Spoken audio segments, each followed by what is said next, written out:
Kami ulang kembali berita-berita sekitar Bandung, pilihan kami hari ini.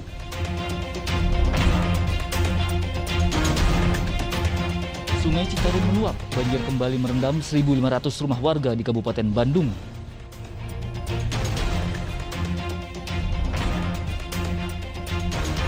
Polres Ciamis belum tetapkan 2 pengendara motor besar yang menabrak 2 bocah kembar hingga tewas sebagai tersangka.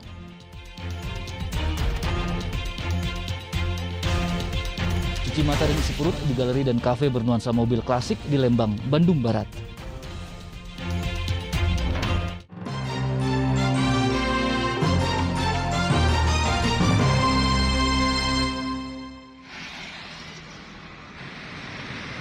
Harga daging sapi lokal di Pasar Baru Karawang pada hari Senin masih mahal, Rp130.000 per kilogram dibanding harga normalnya Rp100.000 per kilogram.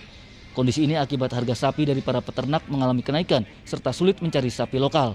Pedagang khawatir omset penjualan yang sudah turun 20% saat ini semakin memburuk jika harga daging sapi terus meningkat saat Ramadan dan menjelang Idul Fitri. Menjelang Ramadan ada kenaikan ya? Ramadan ada 150. 150. Kalau untuk pasokan sendiri? Ya? Pasokan sendiri banyak? Banyak. Di Kabupaten Ciamis, harga sayuran terus merangkak naik menjelang puasa. Hal ini membuat penjualan sayuran sepi. Kenaikan harga terjadi akibat cuaca buruk hingga banyak petani gagal panen. Kenaikan paling tinggi terjadi pada cabai merah keriting dari Rp30.000 kilogram menjadi Rp60.000 per kilogram dan cabai rawit domba yang menembus harga Rp80.000 per kilogram. 2 kali lipat ya? Ini banyak yang dikeluhkan nggak sama masyarakat? Ya, kalau dikeluhkan pasti banyak sih. Mahalnya harga berbagai jenis bahan pangan menyulitkan konsumen. Harga bahan pangan diperkirakan terus meningkat jelang bulan Ramadan dan Idul Fitri, apalagi kondisi cuaca buruk yang menurunkan kualitas hasil panen petani dan menyulitkan distribusi bahan pangan. Samsun Nursam melaporkan dari Karawang, serta Eko Setiabudi melaporkan dari Ciamis.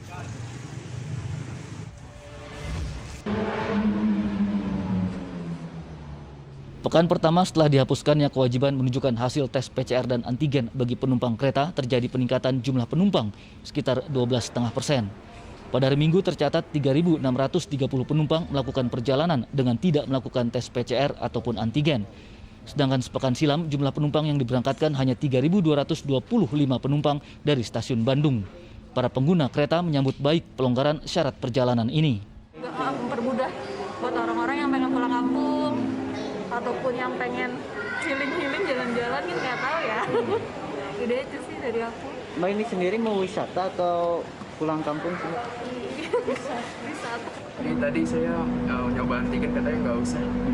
Saya sebenarnya ditanyain dulu udah vaksin kedua atau belum. Jadi Meskipun PT KAI telah memberlakukan kapasitas penumpang 100% untuk perjalanan jarak jauh, masyarakat tetap diminta mematuhi protokol kesehatan secara ketat saat perjalanan agar tidak tertular COVID-19.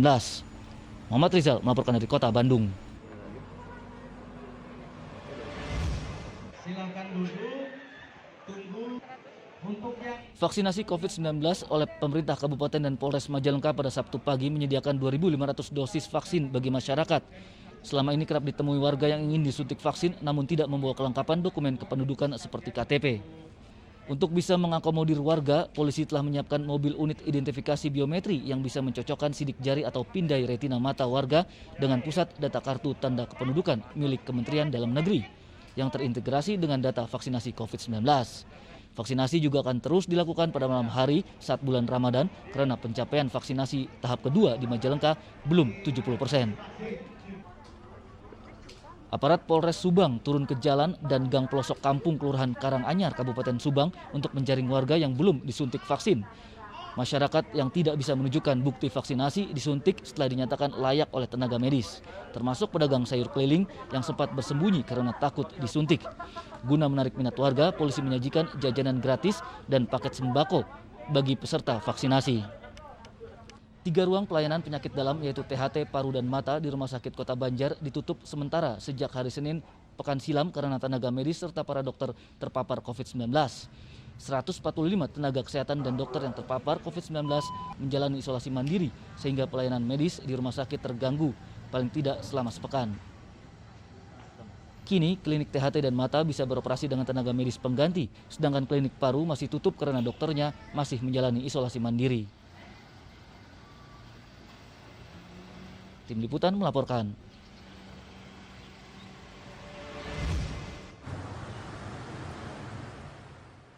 Kondisi memprihatinkan datang dari Institut Teknologi Bandung.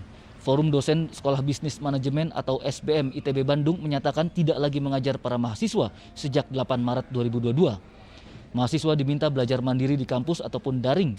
Selain itu, SBM ITB juga tidak akan menerima mahasiswa baru sampai sistem pembelajaran kembali normal.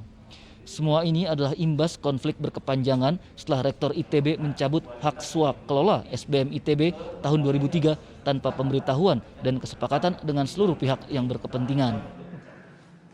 Bahwa kemandirian SBM ITB dicabut.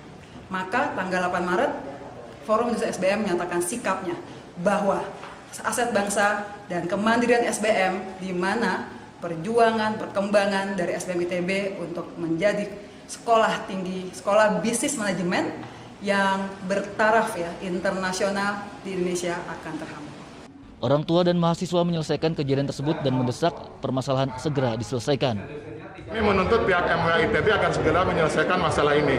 Apabila dalam waktu 5 hari kerja permasalahan ini tidak selesai berlarut-larut, maka kami akan menempuh jalur hukum. Sebetulnya kita menyarankan ada cara singkat yang bisa diselesaikan oleh MUA. Pertama, MUA memberlakukan status quo, sehingga pendidikan dikembalikan kepada aturan yang lama sebelum adanya perubahan kebijakan rektor. Oleh karenanya, pendidikan akan berlangsung seperti sedia kala begitu. Penghentian kegiatan belajar mengajar dan pelayanan penerimaan mahasiswa baru terjadi mulai 8 Maret 2022. Sebelumnya, tanggal 4 Maret, Forum Dosen SBM ITB telah bertemu dengan Rektor dan Wakil Rektor ITB, namun perselisihan belum terselesaikan. Muhammad Rizal melaporkan dari Kota Bandung.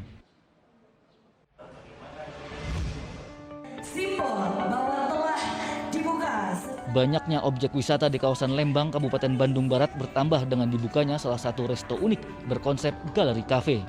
Bagi penggemar otomotif atau barang vintage, galeri dan kafe Suyono menampilkan sejumlah koleksi mobil klasik buatan tahun 1930-an yang memiliki keindahan dan latar belakang sejarah cukup tinggi, cocok sebagai objek foto atau latar belakang swafoto.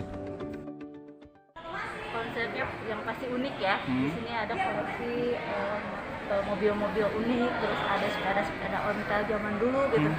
Jadi di sini emang kata si Bapak untuk mengenang memori yang ada bertahun-tahun yang lalu. Jadi di sini kita ikut mengenang juga itu konsep kita. Dulu tuh mobil-mobil seperti ini. Selain itu, saat menyantap menu masakan Indonesia dan internasional yang disediakan, ornamen seperti tempat duduk, meja makan yang terbuat dari suku cadang dan bagian dari kendaraan klasik akan memanjakan mata Anda. Di lantai 2, pengunjung juga bisa melihat barang jadul mulai dari perangkat elektronik, senjata mini, hingga miniatur mobil koleksi pemilik kafe. Saya masih punya cadangan untuk koleksi nantinya yang mungkin bisa saya andalkan, yaitu koleksi pribadi. Militer, bukan mobil, tapi kehidupan militer saya nanti ada di situ. Untuk sekedar berfoto di tempat ini, pengunjung tidak dipungut biaya alias gratis. Cukup datang ke kafe menikmati hidangan berbagai makanan dan minuman dengan harga terjangkau. Setelah menikmati hidangan, pengunjung betah berfoto bersama anggota keluarga di deretan benda klasik di galeri. Muhammad Abbas melaporkan dari Kabupaten Bandung Barat.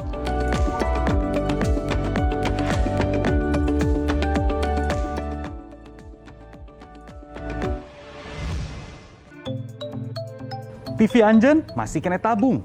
Gara-gara ganti ku TV digital. Sekedap deui siaran TV analog atau TV jadul bakal dieureunkeun ku pamarentah. Salah sahiji tujuanna pikeun ngaronjatkeun internet. Lamun dibandingkeun negara-negara lain, gancangna internet di Indonesia teh masih laun pisan. Hayu urang drangalih ka TV digital sebab seueur pisan kauntunganna.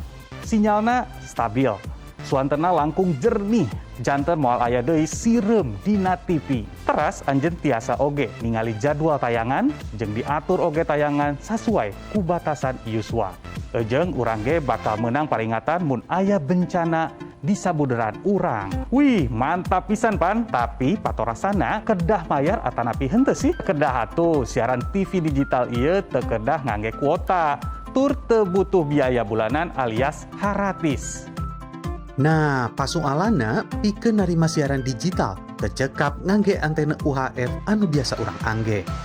Urang kedah nambihan alat anu namina set-top box. Sangkan siaran digital biasa ditarima secara sampurna. Tapi ulah hawatos, Kominfo rencana bakal ngabagikeun STB haratis ke masyarakat kalawan keayaan anu tangtu. Bisa wae anjeun anu menang. Nah, pikeun anjeun anu teu acan apal tipina digital atawa analog, cobian cek heula gerak aya pilihan DTV teu. Aya tulisan HD teu di gigireun channelna. Lamun aya hartosna TV anjeun parantos TV digital. Pikeun anjeun anu hoyong meser TV anyar pastikeun kan ngajualna tos digital atanapi teu acan. Oke, sebab anjeun kedah terang.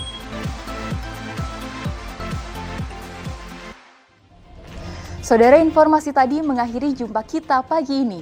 Atas nama rekan yang bertugas, saya Tianisa mengucapkan terima kasih atas kebersamaan Anda. Selamat beraktivitas dan sampai jumpa.